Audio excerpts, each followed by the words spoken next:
स्वागत है हमारे लखनऊ मंच न्यूज 24/7 हिंदी समाचार पत्र एवं न्यूज चैनल में। सही खबर, सच्ची खबर। कृपया सब्सक्राइब, लाइक, शेयर, कमेंट जरूर करें।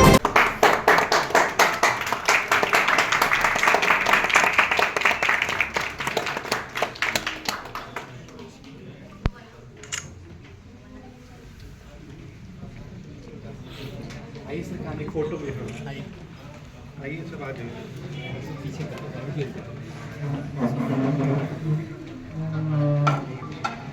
सर, बीच में कोई बस इधर देखिएगा।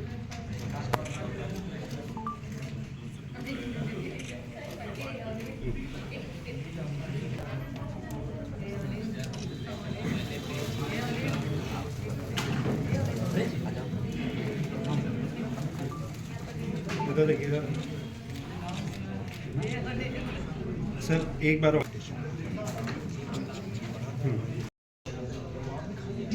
क्या कहना चाहेंगे सर, आज ओवरग्राउंड एक्सोस्केलेटन रोबोट की लॉन्च की? ये एक बहुत ही अच्छी चीज़ है जिसमें लकवा के मरीज हों, आपके पैरालिसिस जो स्पाइनल कॉर्ड इंजरी के मरीज हों, उनके लिए एक वरदान है। जो खड़े होके चल सकते हैं उनको प्रैक्टिस कराई जा सकती है कि किस तरह से वो चलें और अपना जीवन जो है एक अच्छे उच्चतम स्तर का जीवन जी सकें। तो ये उसमें उन मरीजों में काफ़ी लाभ प्रदान करेगा। जो मरीज बिल्कुल ही पैरालाइज हो चुके हैं, बिल्कुल चल सकते हैं, क्या ये उनके लिए कारगर होगा? बहुत ही उपयोगी है, बहुत ही उपयोगी है उनके लिए।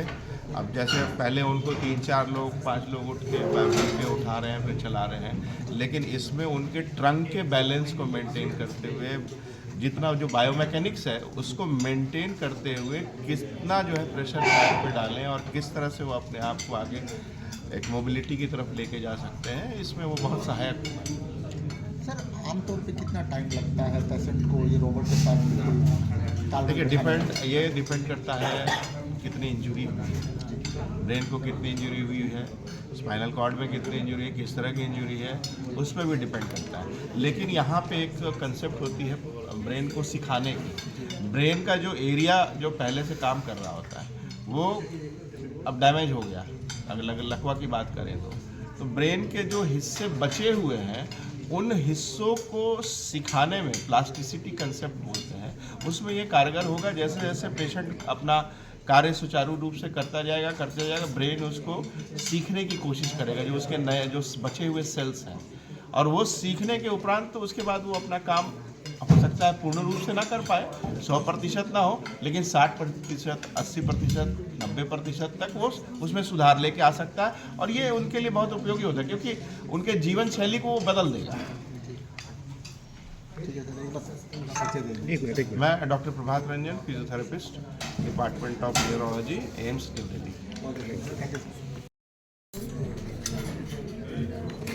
सर, आज ओवरग्राउंड एक्सोस्केलेटन रोबोट की लॉन्चिंग है, थोड़ा सा रोबोट के बारे में पहले जानकारी दीजिए सर। ये रोबोट उत्तर प्रदेश का पहला रोबोट ऐसा है जो ओवरग्राउंड एक्सोस्केलेटन रोबोट है, जो कि ऐसे पेशेंट्स जो कि स्ट्रोक से, स्पाइन इंजरी से, सीवियर ऑस्टियोआर्थराइटिस से या किसी न किसी कारण से पैरों की पैरालिसिस, हाथ की पैरालिसिस इस तरीके से प्रभावित है, और जिनमें ये उम्मीद है कि अगर उनको ठीक से और समय रहते अगर केयर मिली, प्रॉपर फिजियोथेरेपी मिली, तो वो ठीक हो सकते हैं।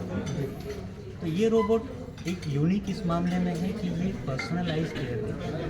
ये AI एनेबल्ड रोबोट है, जो कि जैसे ही पेशेंट इस पर बैठेगा और 10 कदम चलेगा, ये पेशेंट की नीड को समझ जाता है कि पेशेंट को किस पैर में कितनी ताकत की ज़रूरत है और कितना सपोर्ट देना है, कैसे उसकी जो चाल है उसकी दूरी को बढ़ाना है, स्टैंस ठीक करना है, बैलेंस ठीक करना है, सपोर्ट ठीक करना है। तो जब पेशेंट भी इसके सहारे चलता है तो पेशेंट में एक नया कॉन्फिडेंस आता है कि वो बिना किसी सपोर्ट के चल रहे हैं, और जितनी ज़रूरत है उतना ही सपोर्ट उसको मिलता है, क्योंकि मैनुअली देना थोड़ा सा डिफिकल्ट है। तो क्या सर ये जो लोग पूरी तरीके से पैरालाइज है उनके लिए भी ये कारगर साबित होगा सर? बिल्कुल, जैसे कि संतोष जी ने बताया कि उसके लिए अलग चीज़ है, स्लिंग है, जिसमें बांध के पहले ऊपर सपोर्ट दिया जाए और उसके बाद वो पैरों को सपोर्ट देगा। और धीरे धीरे जैसे जैसे वो इम्प्रूव करते हैं उसमें अलग अलग मोड्स हैं, स्टिक आ जाएगी, ब्लूटूथ वाली स्टिक है। फिर पेशेंट इम्प्रूव होगा तो बिना स्टिक के रोबोट, खाली रोबोट के सहारे चलेगा। तो कई इसमें मोड्स हैं, तो सबके लिए। तो जो पैरालाइज पेशेंट्स हैं क्या उन इस रोबोट की यूज करने के बाद उनके थोड़ा ठीक होने के चांसेस होते हैं सर, या एज इट इज रहेगी? पैरालिसिस के कई कारण हैं। फिजियोथेरेपी का रोल उन कारणों के लिए ज़्यादा है जो जिसमें इम्प्रूवमेंट के चांसेस हैं। ऐसा नहीं है जिसमें कंप्लीट स्पाइन इंजरी हो, वो सिर्फ इससे ठीक हो जाए।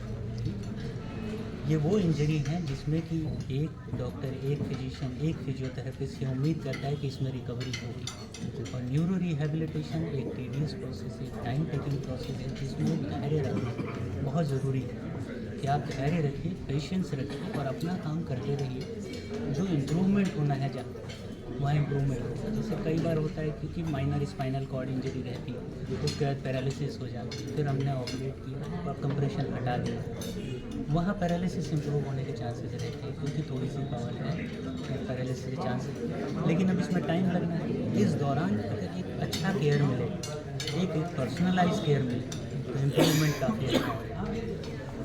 ठीक है सर, एक बार पर्चे दीजिए। Thank you. मेरा नाम डॉक्टर अमित उपाध्याय है। मैं एडिशनल प्रोफेसर हूँ Kalyan Singh super speciality cancer institute में, डिपार्टमेंट ऑफ न्यूरोसर्जरी। बहुत बहुत थैंक यू। क्या कहना चाहेंगे सर, आज ओवरग्राउंड एक्सोस्केलेटन रोबोट की लॉन्चिंग है, प्लीज। जी देखिए, ये हमारे यूपी में बहुत, देखिए ये हमारे जो न्यूरो रिहेबिलिटेशन का फील्ड है, जो फिजियोथेरेपी का हम लोग काम कर रहे हैं, बहुत दिन से हम लोग चाह रहे थे कि इसको अपने सेंटर पे हम लोग स्टार्ट करें, बिकॉज इसमें प्रिसाइज एक्टिविटीज़ आ रही है। बिकॉज यदि मैं न्यूरो रिहेबिलिटेशन की बात करूँ ना, तो इसमें कई सारे मूवमेंट कई बार कराने की ज़रूरत होती है।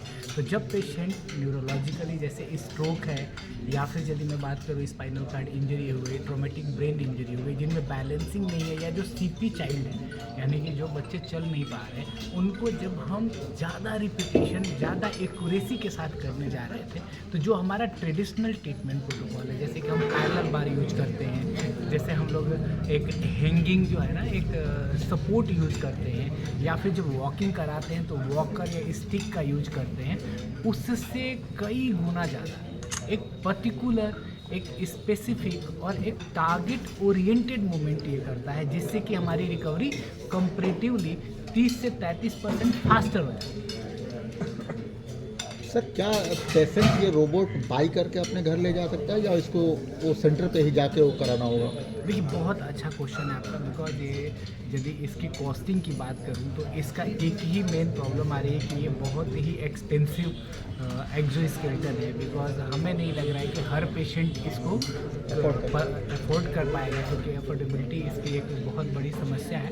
बट यदि मैं बात करूं कि इंडिविजुअल यूज के लिए यदि कोई कैपेबल है इकोनॉमिकली तो ले सकता है, लेकिन तब भी उसे ट्रेनिंग के लिए यदि मैं बात करूं तो बिना फिजियोथेरेपिस्ट, बिना ट्रेनिंग के वो इसे यूज़ नहीं कर पाएगा, क्योंकि इसका बेसिकली ये रोबो जो है ना, वेट ट्रांसफ़र करने में, मूवमेंट सिखाने में हेल्प करेगा। बट इसकी जो प्लानिंग है, इसका जो असेसमेंट है, कैसे यूज करना है, जैसे कि इसकी मोड के विषय में यदि मैं बात करूं तो सबसे पहले इसमें हम लोग सिट टू स्टैंड करा लेते हैं, मतलब बैठ के खड़ा कराना आसानी से सिखा सकते हैं। इसके अलावा एक जगह पे मार्चिंग सिखा सकते हैं, मार्चिंग के बाद वॉकिंग सिखा सकते हैं। जैसे बेटर हो गया तो पहले हम सस्पेंशन के थ्रू करते हैं, फिर सस्पेंशन रिमूव करके स्टिक पे लाते हैं, डबल स्टिक पे या वॉकर पे। तो वॉकर पे यदि पेशेंट कर ले रहा है, देन डबल स्टिक पे, डबल स्टिक से सिंगल स्टिक पे, तब हम नॉर्मल मूवमेंट की तरफ जाते हैं। बेसिकली ये हमारा एक नॉर्मल रिहेबिलिटेशन प्रोटोकॉल है। तो ऐसा कहना उचित नहीं होगा कि इसको लेके लोग पर्सनली यूज करें, क्योंकि इसका जो ट्रेनिंग है,